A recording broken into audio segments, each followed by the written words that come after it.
बिस्मिल्लाहिर्रहमानिर्रहीम। अल्लाह के प्यारे नबी जनाब हजरत दाऊद अलैहिस्सलाम अपने प्यारे बारगाह खुदा में अर्ज करते हैं, अपने प्यारे रब की बारगाह में, या रब्बल आलमीन, जब मैं तेरा जिक्र करने वाली महफिल को छोड़कर गाफलों की तरफ जाऊं, यानी जहां तेरा जिक्र किया जा रहा हो और मैं उनसे एराज करके मुंह फेर कर गाफलों की तरफ जाऊं, तो या अल्लाह ये तेरा एहसान होगा कि बेशक तू मेरे पांव तोड़ दे, क्योंकि मैं तेरा जिक्र करने वाली महफिल को छोड़कर अगर गाफलों की तरफ जाऊं। ये अल्लाह के नबी फरमा रहे हैं हजरत दाऊद अलैहिस्सलाम, क्योंकि अल्लाह का जिक्र इतना अजीम जिक्र है। अल्लाह ने अपने जिक्र करने वाले लोगों के गुनाहों को मुआफ फरमाकर अल्लाह उनसे जन्नत का वादा फरमा देता है। मेरे हुजूर अलैहिस्सलाम फरमाते हैं कि अल्लाह तबारक व तआला ने अगर किसी आदमी को ये सआदत अता फरमाई कि वो नेक आदमियों के साथ अल्लाह का जिक्र करने लगा, तो मेरे हुजूर फरमाते हैं ये मोमिन के लिए नेक महफिल 2 लाख बुरी महफिलों का कफारा है। यानी आदमी गुनाह कर के काफी कसीर महफिलों में बुराइयों करके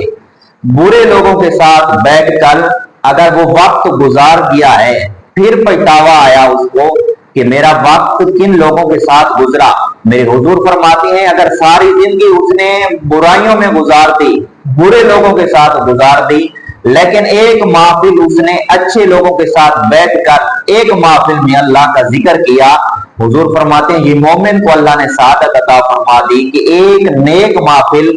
2 लाख बुरी महफिलों का कफारा बन गई। जनाब हजरत अबू हुरैरा रज़ी अल्लाह तआला अन्हु आप रिवायत करते हैं कि प्यारे नबी करीम सरकार दो आलम सल्लल्लाहु अलैहि वसल्लम ने फरमाया कि अहले आसमां अहले जमीन पर उन घरों को बड़ी शौक से देखते हैं, बड़ी शौक से उन घरों को देखते हैं जिस तरह हम दुनिया में जमीन पे बैठकर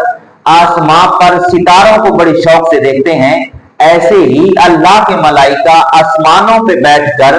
जमीन पर उन घरों को बड़ी शौक से देखते हैं। वो घर कौन से हैं, किन खुश नसीब लोगों के घर हैं जिन घरों में अल्लाह का जिक्र किया जा रहा हो। तो आसमानों पे मलाइका बैठकर उन घरों को बड़ी शौक से देख रहे हैं और उन लोगों के लिए दुआए मग़फ़िरत कर रहे हैं कि या अल्लाह ये आदमी तेरा जिक्र करने वाले हैं, इनके गुनाहों को मुआफ फरमा दे और इन आदमियों के सवाल को पूरा कर दे। या रब्बल आलमीन ये जन्नत के तलबगार हैं, इनके गुनाहों को मुआफ फरमा कर इनको जन्नत अता फरमा दे।